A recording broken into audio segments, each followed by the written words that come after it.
এসআইআরের মাধ্যমে বহু মানুষ নাগরিকত্ব হারাবে, যেমন বিহারে নাগরিকত্ব হারিয়েছে। কেন্দ্র সরকার যদি গাফিলতি করে তার জন্য আগে সমস্ত নাগরিককে এবার চাপটা দেওয়া হবে কেন? সংখ্যালঘুদের ক্ষতি হবে না, হবে সাধারণ জনজাতিরই ক্ষতি হবে। মানুষ মানে প্রেম করতে শেখায়, বাংলার মানুষ গান কবিতা শেখায়, বাংলার মানুষ ভালোবাসতে শেখায়। তো সেখানে হিংসা রাজনীতির কোনো জায়গা নেই। আদিবাসী সমস্ত স্তরের মানুষকে আজকে বেনাগরিক করার জন্য কেন্দ্র সরকারের প্রচেষ্টা। এনআরসি করার প্ল্যান, ঠিক আছে, যার জন্য আমরা এসআইআর বিরোধিতা করছি। দিদি দাদা একই, তা না হলে পরে এত দুর্নীতি এত কিছু হওয়ার পরেও একটাও মানে তৃণমূলের মানে দিদি থেকে শুরু করে অভিষেক ব্যানার্জি থেকে শুরু করে কেউ এক হয়েছে? অতীতে কখনো যা ঘটেনি, সেই সরকার কেন্দ্রীয় সরকার এসআইআর করে মানুষকে বেনাগরিক বেঘর করতে চাইছে। মা বাবার জন্ম সার্টিফিকেট রাখে, মা বাবা আগে তো 2000 সালে আগে বহু মানুষ যাদের মানে কি বলে জন্ম সার্টিফিকেট নিয়ে বাড়িতে হয়েছে, ঠিক আছে, তখন এগুলো প্রয়োজন ছিল না। আজকের আমাদের নাগরিকত্ব প্রমাণ চাচ্ছে, তারা তো একসময় আমার স্বাধীনতা আন্দোলনের বিরোধিতা করেছিল, তারা তো মহাত্মা গান্ধীকে তো হত্যা করেছিল। এসআইআর এর বিরোধিতা কেন করছেন? এসআইআর এর বিরুদ্ধে করছি। এসআইআর এর মাধ্যমে বহু মানুষ নাগরিকত্ব হারাবে, যেমন বিহারে নাগরিকত্ব হারিয়েছে। এর আগে এসআইআর এর নামে এনআরসি করেছে আসামে 19 লক্ষ, তার মধ্যে 12 লক্ষ বাঙালি এবং বাকি অন্যান্য সব জাতিরা যারা বেনাগরিক হয়েছে। এবং এসআইআর এর মূল কারণ হচ্ছে এর মানে এটাকে এনআরসি করার প্ল্যান, ঠিক আছে, যার জন্য আমরা এসআইআর বিরোধিতা করছি। আমরা ভোটার লিস্টের সংশোধনের বিরোধিতা করছি না, বরং এসআইআর এর বিরোধিতা করছি। এসআইআর এর মাধ্যমে যেটাকে এনআরসি করা হবে।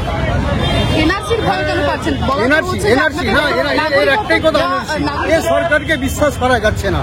যারা আধার কার্ড দিয়েছে বলেছে এরা এটা বৈধ কার্ড, যারা ভোটার কার্ড দিয়েছে বলেছে এটা বৈধ কার্ড। তো এর পরেও যদি বলে নাগরিকত্ব হচ্ছে এটা কার্ড নয়, তো কোন কার্ড আমরা নেব? তার জন্য কি বলেছে, মা বাবার জন্ম সার্টিফিকেট রাখবে।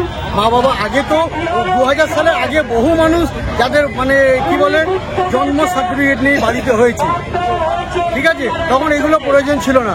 এখন নতুন নতুন সরকার নতুন নতুন নিয়ম করছে, এই মানুষগুলোকে সেকেন্ড ক্লাস নাগরিক করে এদেরকে কি হলো ভোটার বানিয়ে মানে কৃষক মজদুর বানাবে, যা ব্রিটিশের মতো রাজ চালাচ্ছে। যেহেতু ভারতবর্ষে এত বড় বৃহৎ দেশ, সবার কাছে সব কাগজ জোগাড় করা মুশকিল। তো সরকারই তো কাগজ বৈধ কাগজ দিচ্ছে না, যেটা দিচ্ছে সেটা যখন বৈধ না, তো কোনটা বৈধ হতে পারে? যারই জন্য আমরা আন্দোলনে নেমেছি যে এসআইআর করা চলবে না, যেভাবে ভোটার লিস্ট আছে সেভাবে ভোটার লিস্ট চলুক। সংখ্যালঘু না, সারা ভারতবর্ষের মধ্যে এতে সমস্ত জাতি ফাঁসবে। শুধু যারা বড় জাত তাদের কাছে কাগজগুলো আছে, যারা খুব উচ্চশিক্ষায় শিক্ষিত তাদের কাছে কাগজ আছে, কিন্তু 95% মানুষ যাদের কাছে বৈধ কাগজ একটা আছে তো অন্যটা নেই, অন্যটা আছে তৃতীয়টা নেই। কত ডকুমেন্টস আমরা জোগাড় করবো? যার জন্য আমরা চাচ্ছি সামগ্রিকভাবে সমস্ত মানুষ কোনো রকমের নিঃস্বার্থ নাগরিকত্ব পায়। যে ভারতবর্ষে জন্মেছে তাকে নাগরিকত্ব দিতে হবে, কোনো গল্প চলবে না। যে ভারতবর্ষে জন্মেছে তাকে নাগরিকত্ব দিতে হবে, এটাই আমাদের আন্দোলন।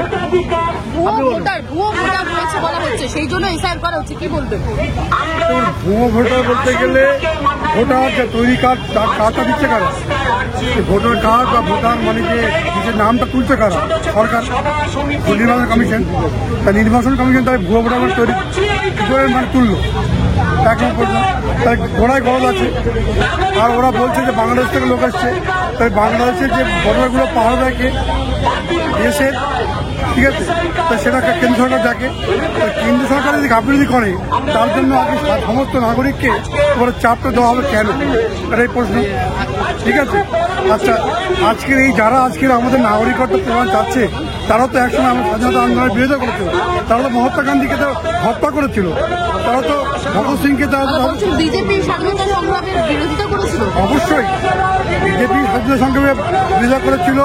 এমনকি আমাদের স্বাধীনতা সংগ্রামীদের মানে ইংরেজের গুপ্তচর হয়ে তাদের হাতে ধরিয়ে দিয়েছিল ইংরেজের হাতে।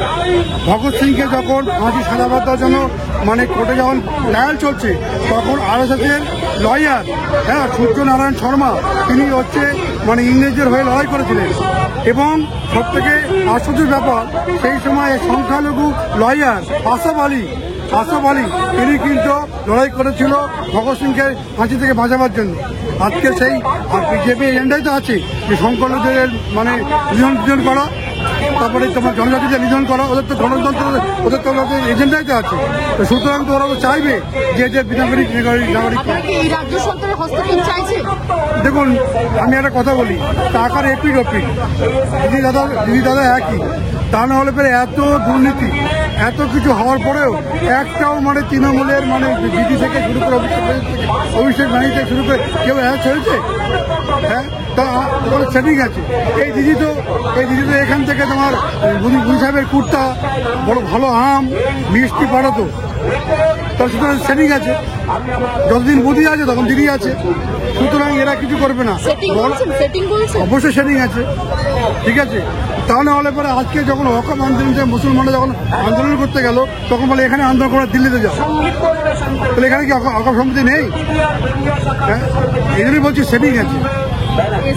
সংখ্যালঘুদের বিশেষ ক্ষতি হয়ে যাবে মনে হচ্ছে। শুধু সংখ্যালঘুদের ক্ষতি হবে না, ক্ষতি হবে সব জনজাতিরই ক্ষতি। এসআইআরটা ভোটটাতে আপনি ধরে দেখবেন এনআরসি আসবে, সিএ আসবে, দেখুন প্রথমত হচ্ছে মানে এসআইআর দিয়ে এখানে এনআরসি করা হচ্ছে, এসআইআর নামটা দিয়ে। তো আর যখন এনআরসি শুরু হচ্ছিল বা যখন হবে করছিল তখন আমরা সবাই বুঝতে পারছিলাম যে মানে একটা বেনাগরিক করার চক্রান্ত সরকার থেকে করা হচ্ছে। এবার সরকারের দায়িত্ব বলতে যেটা আমরা বুঝি বা যেটা মিনিং সেটা হচ্ছে যে সরকার জনগণের পক্ষে কথা বলবে এবং জনগণের যা সুবিধা অসুবিধা সেই সব দেখে তার সমাজটা চালিত করবে। উল্টো দিকে সরকার মানে একটা স্পেসিফিক শ্রেণীগুলোকে বা পিছিয়ে পড়া শ্রেণীদেরকে টার্গেট করে বেনাগরিক করার একটা চক্রান্ত করছে এবং মানে কিভাবে সস্তা শ্রমিক বানানো যায় সেইটার একটা মানে চালাচ্ছে, ষড়যন্ত্র হচ্ছে এখানে। তো বিষয়টা সেখানেই যে বাংলার মানুষ বা ওভারঅল দেশের মানুষ তো আর বোকা নয়, তো তারা তাদের চক্রান্তটা মানে খুবই ক্লিয়ারলি করতে পারছে, বুঝতে পারছে। তো 19 সালে যখন এনআরসি হবে এই কথাটা উঠেছিল আমাদের বাংলাতে, তখন হচ্ছে সব হিন্দুত্ববাদী শক্তি এবং রাষ্ট্রর মানে তারা একদম ভয়ে গুটিয়ে গেছিলেন, কারণ সেই সময় এনআরসি বিরোধীর যে সংগ্রাম হয়েছিল সেখানে একটা মানে প্রত্যেক দিন প্রায় মিছিল হতো এবং সেই মিছিল 50,000 60,000 এরকম লোক সংখ্যায় রূপ নিয়েছে। তো আমরা এই মিছিলটা দিয়ে এটা বলতে চাই যে মানে বাংলাটা অত সহজ নয়, বাংলার মানুষ মানে প্রেম করতে শেখায়, বাংলার মানুষ গান কবিতা শেখায়, বাংলার মানুষ ভালোবাসতে শেখায়। তো সেখানে হিংসা রাজনীতির কোনো জায়গা নেই, ভেদাভেদের কোনো মানে হচ্ছে রাজনীতির কোনো জায়গা নেই। তো সেখানে দাঁড়িয়েই আমরা এই মিছিলটা দিয়ে আবারও মনে করে দিলাম যে এটা শুধুমাত্র একটা মানে শুরুয়াত আমরা নাম দিতে পারি, কিন্তু এরপরে এনআরসি বা হচ্ছে এসআইআর বিরোধী আন্দোলন আরও অনেক অনেক জোরদার হবে, যেটা হচ্ছে রাষ্ট্র এখনও বুঝতে পারছে না যে তাদের সামনে আবারও সাধারণ লোকজনরা মানে হাজারে হাজারে লাখে লাখে নামবে। এসআইআর একটি এমন জনবিরোধী গণবিরোধী, মানুষের গণতান্ত্রিক অধিকার, বেঁচে থাকার অধিকার তাকে বাস্তুচ্যুত করার জন্য যে পলিসিটা কেন্দ্রীয় সরকার নিয়েছে, মানুষকে বেঘর করে দেবে, বেনাগরিক করে দেবে, তার বিরুদ্ধে আমরা সমস্ত স্তরের মানুষ আর রাস্তায় নেমেছি। এই এসআইআর এমন একটি ভয়ঙ্কর বিষয় যা কল্পনা করা যাবে না।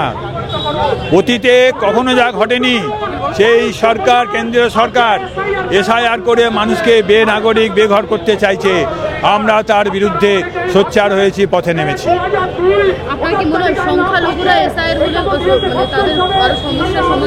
শুধু সংখ্যালঘু নয়, যে কোনো স্তরের মানুষ সংখ্যালঘু, এখানে মতুয়া, এখানে সমস্ত বাঙালি নাগরিক যারা বাংলা ভাষায় কথা বলে, তাদেরকে দলিত, আদিবাসী, সমস্ত স্তরের মানুষকে আজকে বেনাগরিক করার জন্য কেন্দ্রীয় সরকারের প্রচেষ্টা, আমরা তাকে ধিক্কার জানাই, তার প্রতিবাদ জানাই, তার বিরুদ্ধে আমরা রাস্তায় নেমেছি।